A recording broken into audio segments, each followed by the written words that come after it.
തദ്ദേശ തെരഞ്ഞെടുപ്പ് കഴിഞ്ഞ് ഇപ്പോൾ നിയമസഭാ തിരഞ്ഞെടുപ്പ് അടുക്കാറായി. എന്നിട്ടും തദ്ദേശ തെരഞ്ഞെടുപ്പിലെ പ്രതിഫലനങ്ങൾ ഇപ്പോഴും ഇടതിന്റെ ഉരുക്കുകോട്ടകളിൽ തുടർന്നുകൊണ്ടിരിക്കുകയാണ്. ചെറിയ രീതിയിൽ വിള്ളലുകൾ വീണു എന്ന് തന്നെ പറയാം. പയ്യന്നൂരിലും തലശ്ശേരിയിലുമാണ് ഇപ്പോൾ വിള്ളലുകൾ വീണിരിക്കുന്നത്. അതായത് കണ്ണൂരിൽ UDF അധികാരത്തിലെത്തിയെങ്കിലും ചിലയിടങ്ങളിൽ മാത്രം LDF വിജയിച്ചിരുന്നു. പക്ഷേ ഉള്ളതും കൂടി ഇപ്പോൾ നഷ്ടമാകുമോ എന്ന അവസ്ഥയിലാണ് ഉള്ളത്.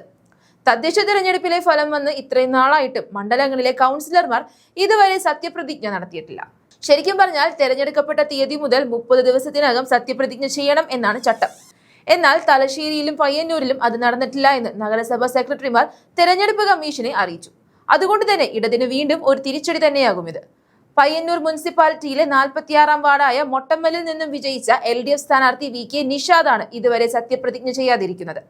അപ്പോൾ എല്ലാവരും കരുതും എന്തുകൊണ്ടാണ് സത്യപ്രതിജ്ഞ നടക്കാത്തതെന്ന്. കാരണം വേറൊന്നുമല്ല, പോലീസ് ഉദ്യോഗസ്ഥരെ ബോംബെറിഞ്ഞ് വധിക്കാൻ ശ്രമിച്ചെന്ന കേസിൽ DYFI പ്രവർത്തകനായ നിഷാദ് ഇപ്പോൾ ജയിലിലാണ്. 20 വർഷം തടവും പിഴയുമാണ് കേസിൽ ശിക്ഷ വിധിച്ചിരിക്കുന്നത്. തളിപ്പറമ്പ് അഡീഷണൽ സെഷൻസ് കോടതിയുടേതായിരുന്നു വിധി. ജയിലിലാണെങ്കിൽ എങ്ങനെ സത്യപ്രതിജ്ഞ ചെയ്യും? 536 വോട്ടിനാണ് വാർഡിൽ നിന്നും നിഷാദ് വിജയിച്ചത്. പക്ഷേ വിജയം അവർക്കൊന്ന് ആസ്വദിക്കാൻ കൂടി കഴിഞ്ഞില്ല എന്നുള്ളതാണ് സത്യം.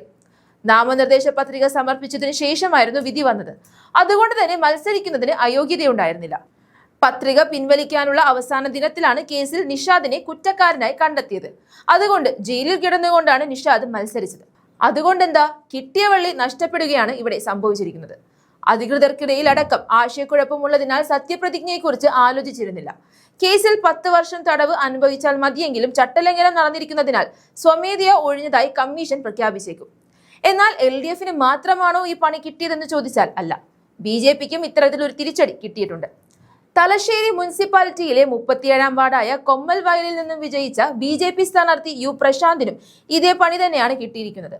CPM പ്രവർത്തകന്റെ വീട് ആക്രമിക്കാനും കൊലപ്പെടുത്താനും ശ്രമിച്ചെന്ന കേസിലാണ് പ്രശാന്തിന്റെ കൗൺസിലർ സ്ഥാനം നഷ്ടപ്പെടാൻ പോകുന്നത്. 616 വോട്ടുകൾക്കാണ് U പ്രശാന്ത് വിജയിച്ചത്. എന്നാൽ കേസിൽ വിവിധ വകുപ്പുകളിലായി 36 വർഷവും 6 മാസം തടവും പിഴയുമാണ് ശിക്ഷ വിധിച്ചിരിക്കുന്നത്. തലശ്ശേരി അഡീഷണൽ അസിസ്റ്റന്റ് സെഷൻസ് കോടതിയാണ് ശിക്ഷ വിധിച്ചത്.